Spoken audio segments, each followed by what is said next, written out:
François Duport, merci aussi de m'avoir rejoint pour cette première édition de Time Break. Alors vous êtes le directeur du tournoi, 21e édition de l'NJ Open. En 2003, quand vous avez participé à la création de ce tournoi, est-ce que vous pensiez déjà que ce tournoi pouvait avoir une durée de vie aussi longue?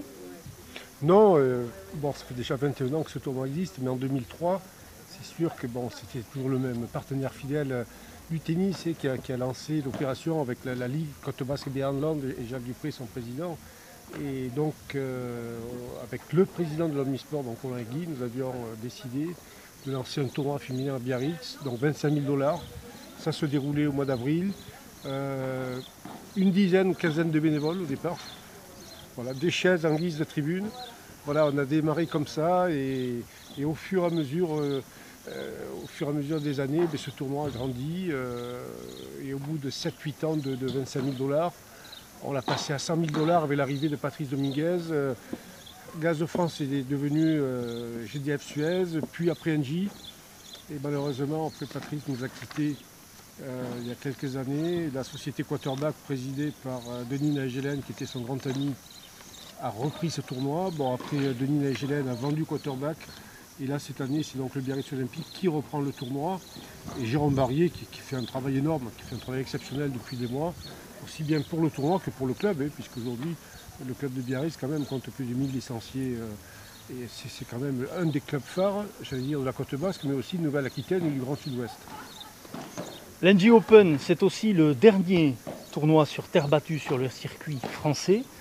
Et c'est aussi peut-être pour ça que ce tournoi est aussi non seulement un tremplin pour le plus haut niveau mondial, mais est un tournoi qui attire les joueuses, y compris évidemment les joueuses françaises à Biarritz. Oui, là, les joueuses françaises sont venues en nombre cette année. Donc il y a Chloé qui nous a fait le plaisir en sortant du cours. Je lui ai demandé si elle pouvait venir nous rejoindre. Elle est venue très gentiment. On la remercie encore d'ailleurs et merci François. Elle est adorable et en plus elle est toute souriante, elle est radieuse et elle vit bien son tennis actuellement. Donc il y a Chloé, il y a Léolia Jean-Jean, il y a les Como, il y a d'autres Françaises en qualif. Il y a Amandine Hess qui est une fidèle aussi depuis des années. En qualif, nous avons aussi plein de joueuses. Et puis Jenny Lim aussi, que j'ai aperçu aujourd'hui. Voilà, donc il y a eu des joueuses aussi. Et bien sûr, il y a Naya Berikotia, à qui on a, avec Jérôme Barrier, on a donné une wildcard parce qu'elle n'avait pas les points requis pour entrer en tableau final. Donc, vu la saison qu'a fait Naya avec le Biarritz Olympique, qui a permis au Biarritz Olympique de monter en National 1, donc c'est pas rien, on a décidé de lui donner une wildcard pour l'aider à aller plus haut. C'est à la fois une récompense, mais c'est surtout lui donner l'occasion de jouer à 100 000 $, de se confronter à des joueuses de bien meilleur niveau qu'elle aujourd'hui, de par leur classement, et donc de lui donner la chance, peut-être pourquoi est-ce qu'elle ne gagnerait pas demain ou après-demain sous le central là. Moi j'y compte, j'espère. Alors l'NJ Open de Biarritz, 21e édition, c'est dans la foulée de Roland Garros.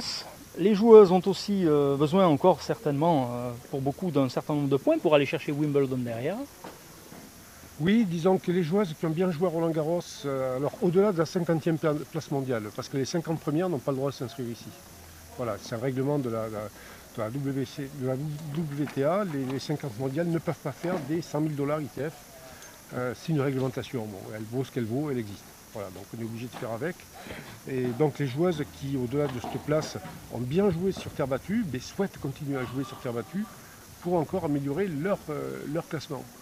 Et on a quand même des joueuses qui sont peut-être plus à l'aise sur terre battue que sur le gazon anglais, qui sont là, ou des joueuses qui iront sur le gazon anglais au dernier moment. Nous avons par exemple Kristina Mladenovic qui est venue, et elle a notre objectif, elle va faire les JO sûrement en double. Donc les Jeux Olympiques, ça se jouera sur terre. Donc elle vient faire du temps de jeu, elle vient faire des matchs sur terre battue pour continuer à se préparer pour les Jeux Olympiques. Donc c'est quand même, c'est un passage important, ce Biarritz-là. Ça devient un passage important. Et alors cette année, d'autant plus important qu'il y a une nouvelle organisation. Vous êtes épaulé par le groupe Yo Agency, je le disais tout à l'heure, avec Jean-Marie Degé et son équipe. C'est une nouvelle organisation avec différentes prestations, une plus grande visibilité aussi. C'est un fabuleux événement sportif féminin, mais pas que. C'est aussi un événement qui va laisser la part belle tout au long de la semaine au sociétal et à de nombreux partenariats. Aujourd'hui, pour ne vous dire que cela, il y avait nos amis de la Croix-Rouge française et puis de l'association Surfrider qui ont démarré l'accueil des scolaires avec l'inauguration du parcours sportif pour la découverte des jeux de balle.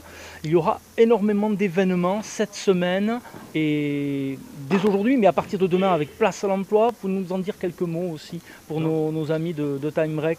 Alors moi je suis plus qualifié pour vous parler du sportif. Les animations sportives aussi, je peux vous en parler, puisque nous aurons dès demain une formation des enseignants de tennis des clubs du 64 et du 40, et puis Atlantique et Land, avec un formateur de la fédération sur l'optimisation, comment optimiser une école de tennis dans son club. Voilà, ça va être sur ce thème, ils vont plancher toute la journée là-dessus, sur le terrain. Nous aurons après samedi Faites le mur, l'association Cher et Yannick Noah. Ce sont des enfants qui viendront jouer au tennis, qui participeront à des ateliers et qui regarderont les matchs. Et nous aurons dimanche une formidable opération. Il y avait les deux petites filles tout à l'heure, deux des petites filles qui ont tiré au sort. Il y aura 50 jeunes filles En avant les filles. C'est une opération soutenue par Engie, mais organisée par la Ligue Nouvelle-Aquitaine et Monique Camille Palou. Et nous aurons 50 petites filles de moins de 10 ans qui vont passer un petit moment sur le terrain à jouer, à travailler, et après bien sûr qui seront des festivités avec les joueuses, aussi bien sur l'entrée, sur le court, comme ça se fait à Roland-Garros, et après avec bien sûr les photos avec les vainqueurs, les finalistes. Donc ce serait une grande fête pour elles. Donc voilà pour le côté sportif.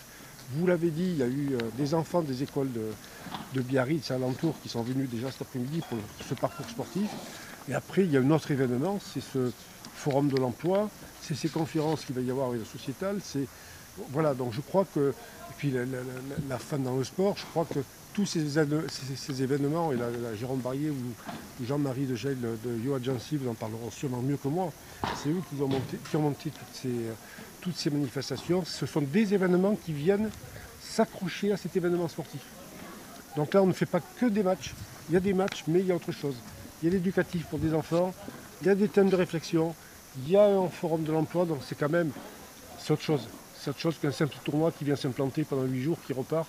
Non, il y a vraiment quelque chose qui se construit autour. Les matchs qui débutent à partir de 10h.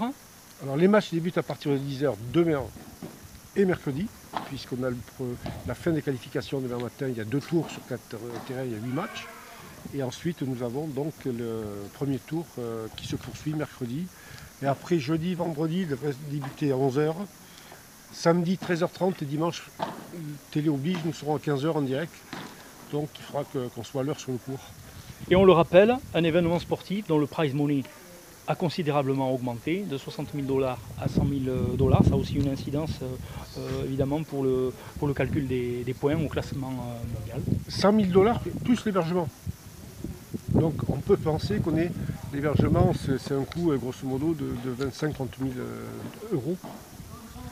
Donc ça fait un petit 125 000 $, 130 000 $ distribués. Donc on est sur les normes d'un tournoi WTA déjà. François Duport, je vous remercie infiniment de m'avoir accordé un petit peu de votre temps dans Time Break. On va vous souhaiter un excellent tournoi. Je rappelle, Radio Biarritz sera toute la semaine en direct tous les jours sur radiobiarritz.fr du 21e Open Engie de Biarritz. À ne pas manquer, le mieux c'est encore de venir nous rejoindre ici au Parc des Sports d'Aguilera. Les matchs donc débuteront à partir de demain à 10h et vous êtes évidemment les bienvenus.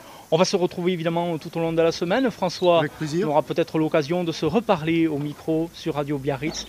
Et je vous remercie encore beaucoup pour votre accueil, votre disponibilité et votre présence ici à nos côtés. Formidable, vraiment, c'est très appréciable. On va continuer.